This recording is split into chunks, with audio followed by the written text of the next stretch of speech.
ती अतिशय दुर्दैवी होती. आणि तुम्हालाही माहिती आहे की त्या दिवशी अख्खा जिल्हा, अख्खा महाराष्ट्र त्या पीडित मुलीच्या बाजूला तिथं उभा राहिला होता. पीडित मुलीचं वय 7 असेल.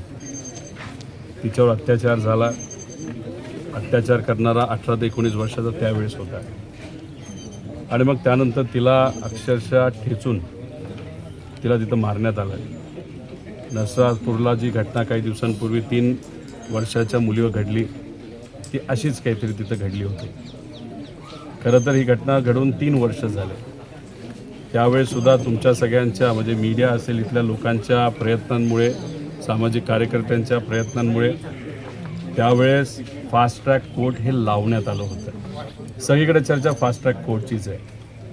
पुण्यामध्ये जी घटना घडली फास्ट ट्रॅक कोर्ट, त्यानंतर जी आत्ता आम्ही पालघरला सुनील भाऊ भुसारापूर इथं आले, पालघरला जी घटना घडली काल, तिथे फास्ट ट्रॅक कोर्टची मागणी करण्यात आली. पण आता फास्ट ट्रॅक कोर्टचा खरंच फायदा होतो का हे कुठेतरी जर बघायचं असेल तर दुर्दैवी घटना जी इथं घडली या गावामध्ये, इथं आपल्याला जाणवेल 3 वर्ष होऊन सुद्धा त्या फास्ट ट्रॅक कोर्टमधून अजूनपर्यंत न्याय हा मिळालेला नाही.